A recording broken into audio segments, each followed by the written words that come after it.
Among the arguments that you find given by those who believe that abortion's really not all that bad, you find a statement that is referencing Exodus chapter 21 and verse 22.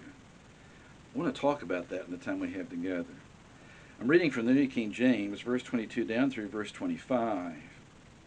If men fight and hurt a woman with child so that she gives birth prematurely, yet no harm follows, he shall surely be punished according as the woman's husband imposes on him, and he shall pay as the judges determine.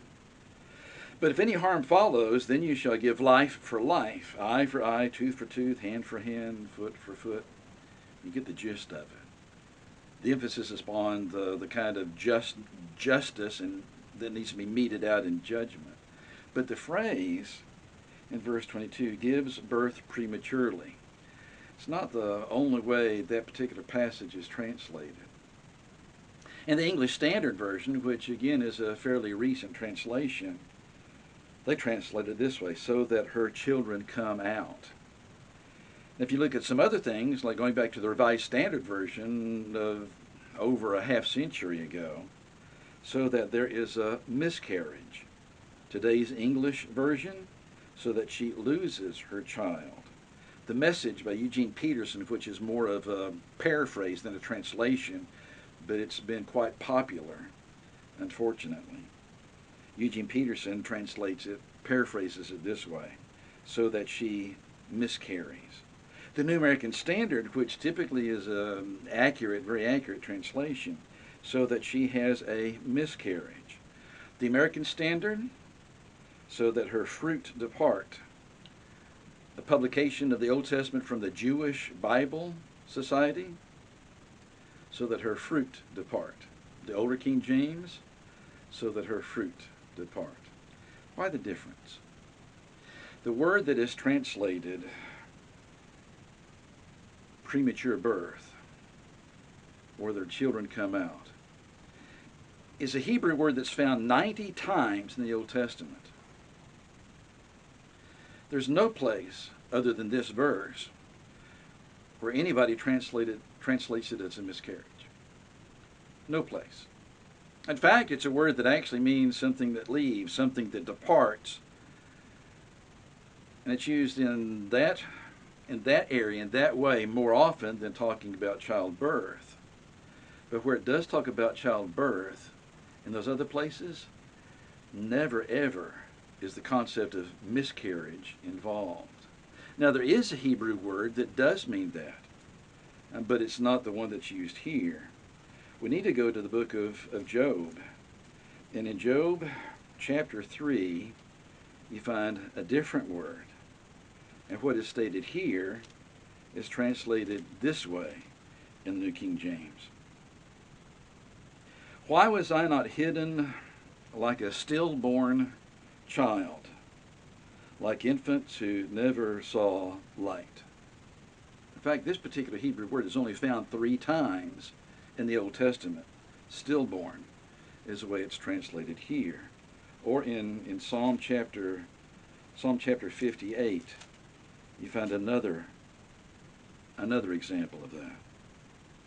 Like a stillborn child of a woman. And the context, here's what he says. Here's the way that chapter begins. Psalm 58, verse 1 and verse 2. Do you indeed speak righteousness, you silent ones? Do you judge uprightly, you sons of men? No. In heart you work wickedness. You weigh out the violence of your hands in the earth. Verse 8. Let them, those individuals, be like a snail which melts away as it goes, like a stillborn child of a woman, that they may not see the sun. That's the second of 3 usages of this particular word. The last one is in the book of Ecclesiastes. In Ecclesiastes chapter 6 and verse number 3.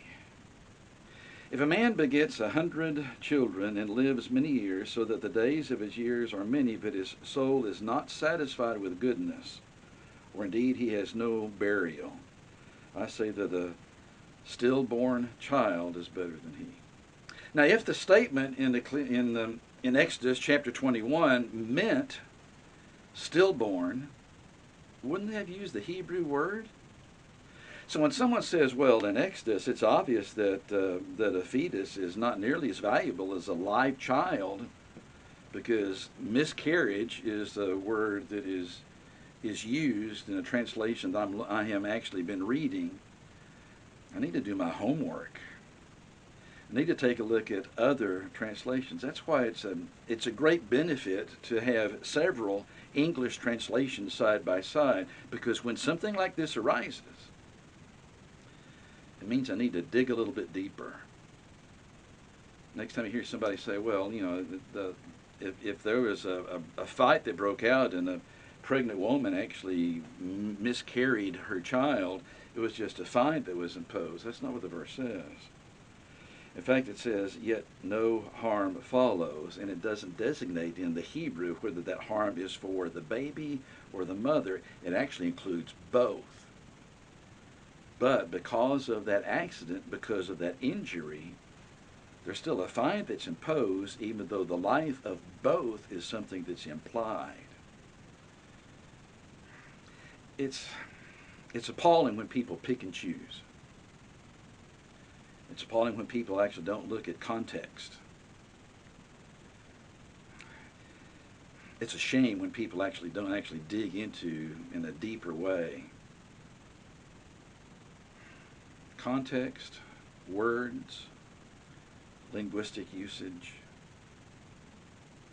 Is it any wonder that Jesus talked about, and Isaiah talked about, people that had eyes but they didn't see, they had ears but they didn't hear?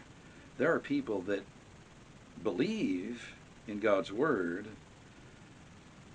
that have a misunderstanding of Exodus chapter 21 and verse 22. And they base, in part, that belief that abortion's okay upon a mistranslation of the Hebrew that you find in that verse. All of us need to be greater students of God's Word than sometimes we are. We need to dig deeper, as deep as we possibly can, into what the meaning of those verses actually is. Please stay safe. We'll talk again soon.